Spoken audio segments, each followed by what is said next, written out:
Chapter 64, Callum. Ah, Callum, come in. I was seeing a lot of plush offices this week. First Mr. Stanhope, now Mr. Costa, our headmaster.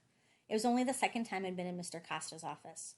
Costa seemed to be big on mahogany, and his carpet was like walking on spring grass, soft and bouncy and lush. Mr. Costa sat down behind his mahogany desk and leaned back, then leaned forward, his elbows on the table as he tried to figure out which would be the most favorable position.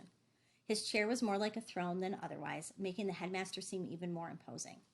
The sunshine shone through his crystal clear window behind him, making him even darker, like he was a powerful silhouette. Sit down, please. I sat down in one of his squeaky leather chairs. Callum, there's no easy way to say this, so I'm going to get right to the point. Yes, sir.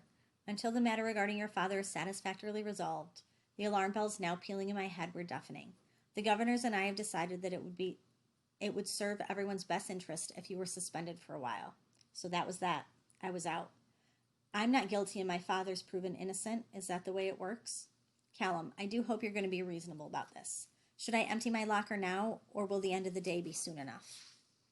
That's entirely up to you. Mr. Costa folded his arms and sat back in his chair. You must be so thrilled, I told him bitterly. 3 down, only 1 more to go. Meaning Colin is gone, and you couldn't wait to get rid of Shania, and now it's my turn. Shania was expelled for gross misconduct, Mr. Costa said haughtily. Shania only slapped Gardner Wilson because he hit her first, I shouted at him, and everyone knows that, including you. How come Shania gets expelled and Gardner gets away with telling off? Why isn't it a gross misconduct when a cross does it? It was the same story up and down the country. In the few schools into which us Knots had been allowed, we were dropping like flies, expelled, or what the authorities euphemistically called excluded, for those things that would get crosses detention or a severe telling off. The odd cross or two may even get suspended once in a while, but they certainly weren't being expelled with anything like the frequency we were. I have no intention of justifying school policy to you. Mr. Costa stood up. Our meeting was at an end.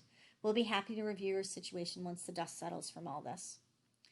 But the dust was never going to clear, was it? And we both knew it. Good luck to you, Callum. Mr. Costa held out his hand. Yeah, right. I looked at his hand with disdain.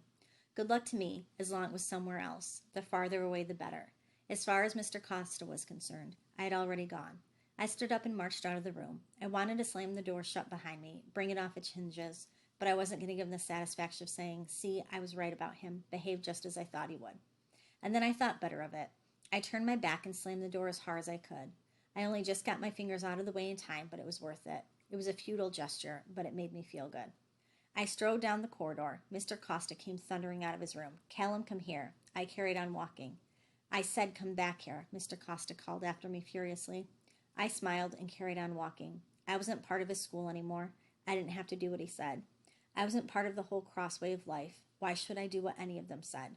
Only when I heard Mr. Costa slam back into his office did I slow down. My throat had swollen up from the inside out.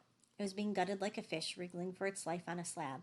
I was out of Heathcroft, and I was never coming back.